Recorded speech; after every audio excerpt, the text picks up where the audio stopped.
When Bell's palsy strikes, it feels sudden and stressful. It even frightens you. It gives you a lack of understanding that what exactly is going to happen next. You get scared that is it stroke or something else? And the biggest question that comes to your mind is why me? What would have happened to me that led to this? And when this question comes, a lot of people ask me, is this the stress? And I answer them, it's not directly that the stress can lead to Bell's palsy, but stress is one of the biggest trigger when it comes to Bell's palsy. Bell's palsy, stress doesn't directly cause Bell's palsy, but it absolutely triggers the chain of actions or changes that happens inside your body that does trigger Bell's palsy. Here you need to understand first about your facial nerve.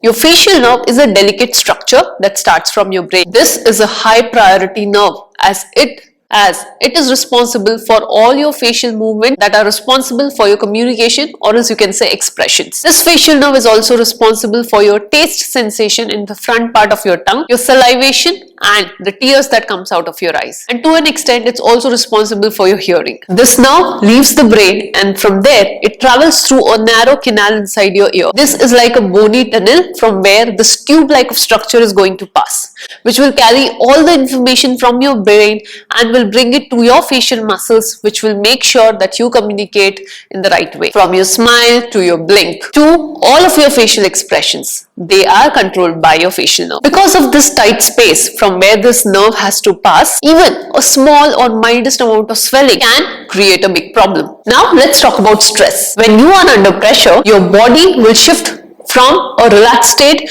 to a fight or flight response. Your heart rate goes up, your breathing changes, your cortisol levels also climbs up. This response is not normal in the routine scenario. But when your stress levels are high, this response becomes your new normal. The trouble begins when this stress becomes chronic in nature, when it gets switched on for days and weeks. Your chronic stress changes, or you can say weakens, your body's immune system, or else you can say immune surveillance system. Imagine your body's immune guards becoming distracted. And during this window, the viruses that usually lie dormant, especially the herpes simplex virus, which is strongly linked to Bell's palsy, can get reactivated. So, if a dormant virus wakes up, it will inflame the facial nerve, will cause swelling, because of which the nerve will get trapped in that bony canal. That swelling will create compression and will slow down the signals that are coming from your brain to your face. That's when your facial symptoms will appear. Your face will slowly start getting paralyzed. Your face will start getting drooped. You will experience difficulty in closing your eyes. Your taste will change. You will observe tearing coming from your eye, and you will also observe emotional shock. Stress will also tighten your jaw, neck and your scalp muscles. This tension will not cause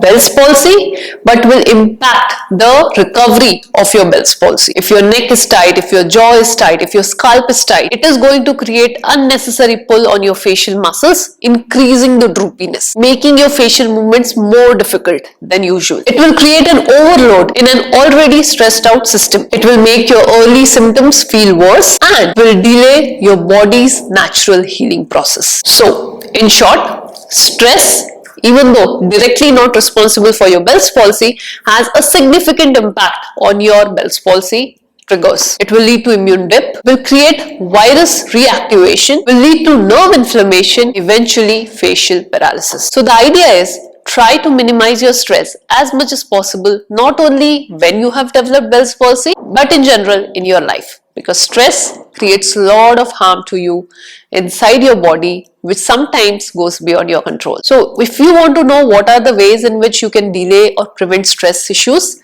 then feel free to reach out to us. We will help you out to overcome your stress mechanisms. On that note, I'll end this video here and I'll see you in another video. Thank you.